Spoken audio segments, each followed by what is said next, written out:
Do you want to know how to help stop hate? Well, there's way too much going on in the world, right? There's way too much hate happening in the world. And that's a big topic for me. I'm not a hater. I don't like hate. I hate hate. Can you hate hate? I hate hate. And so in this video today, I want to talk about what you can do, because I think a really important phrase that you probably maybe even heard before is that anger is a secondary emotion. It's not a primary emotion. It's not the core feeling that we really are feeling. It's a cover-up.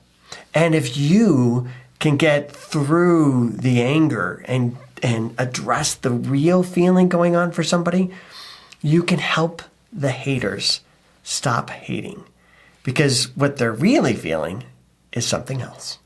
Hi, I'm Brett, a licensed psychotherapist and executive director for The Gathering of Good People.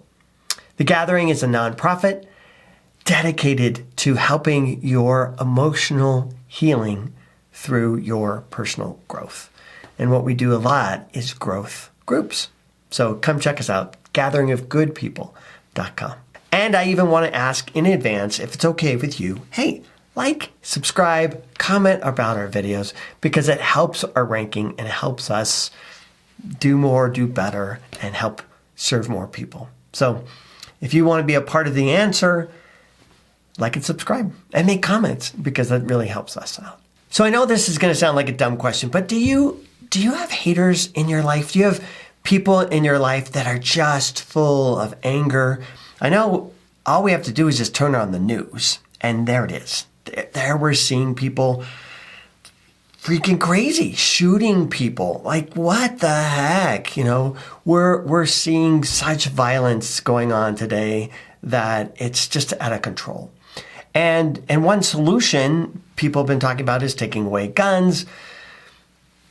Maybe that's a solution, but wouldn't it be better to help people deal with the hate? And that's what I want to do, is see if we can deal with the core emotion that's really at the problem. There's so much hate going on.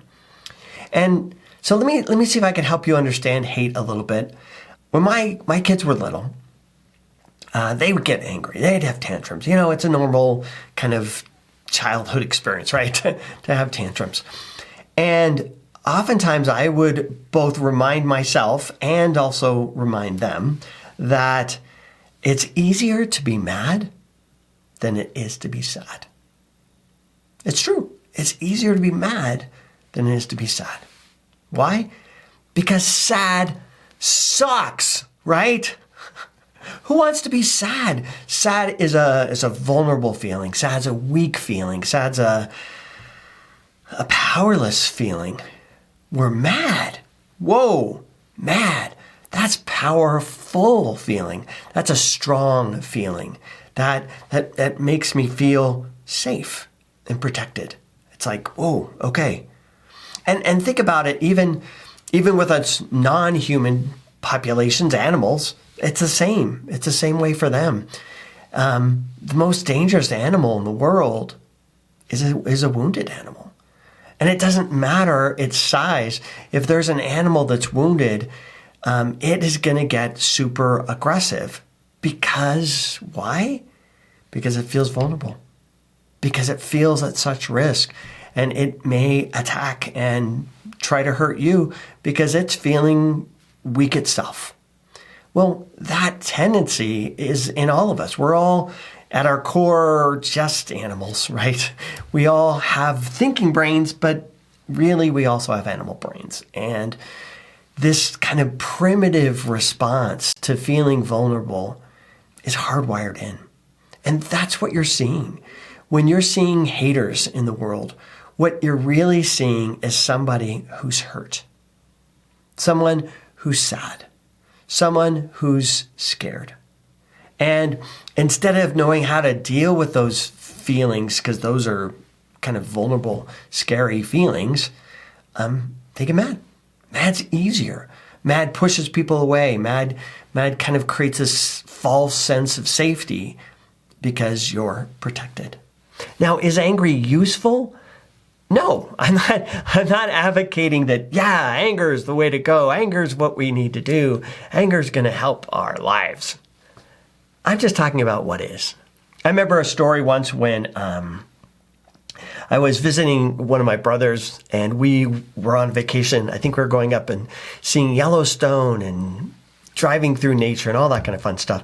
And at one point we stopped at a river, and on the river there was a small bridge. It wasn't very high, not a very big bridge, but there was a bridge, and the kids thought, oh, this will be great. They were just little guys. They thought, this will be great. Let's jump off the bridge in the lake into the stream or river. And it was deep enough. I mean, I as an adult, my brother's an adult, were kind of up to our necks in water, so it's not like it was too shallow. But somebody jumped on somebody else. You get a bunch of kids and they're all screaming and having fun and jumping around. Yeah, it happens. And I remember my brother's response. My brother's response was to get mad. He was like yelling at this kid. And it was really clear that wasn't, well, it was really clear it wasn't useful, but it was really clear that's not what he was really feeling. He wasn't mad at this kid.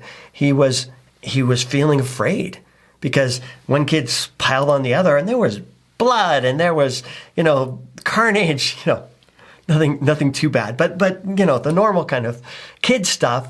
And his response was to get mad. Why'd you do that? What's good, baby? He was feeling scared. And his natural reaction was to get mad. I think that's what's going on in the world today. I think, unfortunately, there's a lot of politics built around this new, I guess I call it the politics of fear and hate. And some politicians, that's their entire platform. Fear and hate, fear and hate, fear and hate. And it freaking works. It gets votes. It gets people riled. It gets the energy going. It gets people's blood moving. And what motivates people? Emotions. And what are some of the best emotions? Fear and hate. They drive behavior. And if someone is feeling, good, they're feeling calm, they're feeling confident, they're feeling satisfied, they're feeling positive about their world, what's going to happen is they're going to take this kind of sit back, life's good attitude. There's not a lot of motivation there. There's not a lot of drive there. So politicians who care more about winning and really about getting votes, they don't want their constituents to feel good. They don't want their constituents to feel like, yeah, life's great. I have a good life. You have a good life. We all have a good life. They want people to be fired up. They want people to be angry, to be upset, because that motivates them. That drives them. That gets them into action. And unfortunately, I think of politics is a lot of what is fueling the anger of today. Because if you step back, come on, if we step back, our worlds aren't that bad. Our worlds are pretty good. We have money, we have health, we have a lot going on. Yeah, we have a pandemic going on, but even that is getting under control. It's getting managed. It's okay. We're moving through that crisis. Compared to 100 years ago, compared to 200 years ago, 300 years ago, life ain't that bad. But we can't promote that on the news because that won't motivate people. So a lot of times what we're seeing is that there's people pumping the fire, pumping anger, pumping fear. And the message is they. The message is they. They are going to steal your guns. They are trying to control you. They are trying to take away your life. They are trying to manipulate you. They.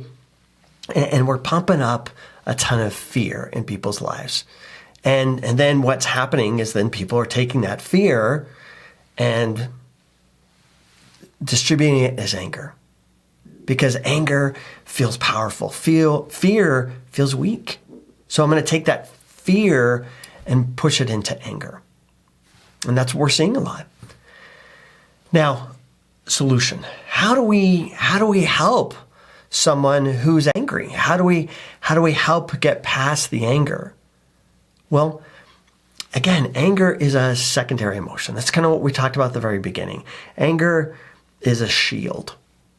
And if we can get people to talk about what's really going on for them, maybe they're afraid because, they're hearing all these messages of they're out to get you. They're out to, steal your lifestyle. They're out to destroy our world. They.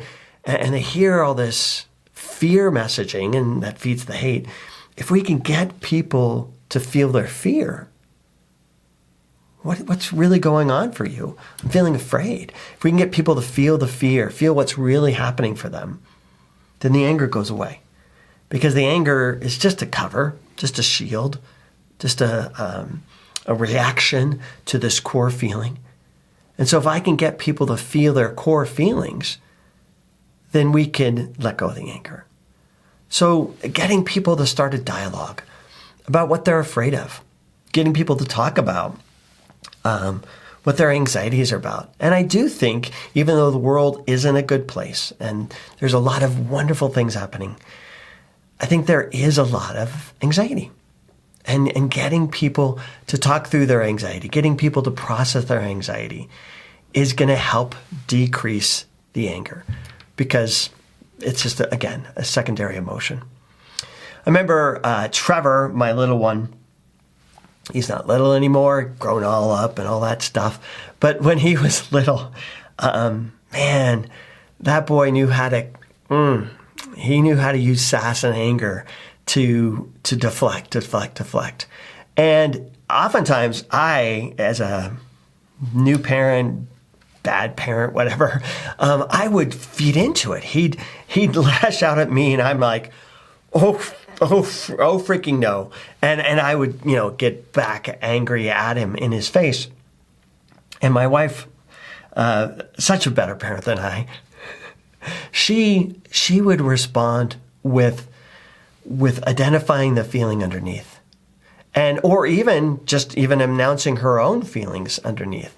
And so she would say things like, Trevor, that makes me feel sad when you're angry like that. When you yell at me like that, that makes me feel hurt. Hey, and so I would try to, hey, Trevor, when I ask you to do something and then you don't do it, gosh, it hurts my feelings. It makes me feel like you're not listening. It makes me feel like I'm not very important or I don't matter to you. And that makes me feel bad about myself. And if I would take that approach with Trevor, it worked 10 times better because I'm talking to the core emotion. And so next time you have a hater in your life, next time you have somebody that's pushing and promoting rage, see if you can share maybe even your feelings, your deeper feelings, because they may be too defensive to talk about their own feelings. But talk about your feelings and talk about how sad it is that you see this world in such hate. How sad it is to hear people talking about hating other people, talking about hating Asians or hating immigrants or just hating Democrats. I was talking to a client the other day and he said something to the effect of, I hate Democrats. And I really wish they were dead. They're evil. And I'm like, wow, it makes me so sad to hear people believing that, thinking that people, Democrats are people really, that people hate other people because they have a different political view? Really? That's so sad. Why? I thought this was America. Why can't we have a democracy where people are allowed to feel and think and vocalize and talk about what they believe, what they're passionate about? This is a free America where people can have their own ideas. And that's what America was built off of, freedom of choice. The Pilgrims came to America because they didn't feel like they had the freedom to worship God in the way that felt true and right for them. And that's what America was built on, freedoms. Freedoms to believe what you feel is true, freedoms to worship the way you feel like you need to worship. That's what we're all about. But here we are in a time of hate, and all of a sudden, that's not what we're about anymore. And so just talking to that, just talking about how sad that makes you, how sad that feels, that America's not America anymore, or to your feeling, it feels like I'm not free to be me because I feel like people are telling me what to feel. And maybe this other person who's full of hate is feeling that too. And getting them to talk about that fear for them, that sorrow for them, that sadness for them, about not feeling like they don't have a voice. Hey, tell me about that. I feel that too. And getting people to connect on those vulnerable feelings, sorrow, fear, hurt, is going to make the anger go away, because the anger is not real. Anger is not a primary emotion. It's a secondary emotion. So if you want to help the haters in your world, let's talk. Let's all talk. Let's all talk about what's really going on for all of us. Sadness or fear or doubt or whatever it is we're struggling with. And talk about our real true feelings, because it's talking about those core feelings that's going to connect us and stop dividing us in the hate and anger. That's my homework assignment for you, man. That really is. My homework assignment for you is see if you can talk about the deeper feelings. Get below the anger and watch how it works in your life and in other people's lives as well. Again, I'm Brett R. Williams, licensed psychotherapist.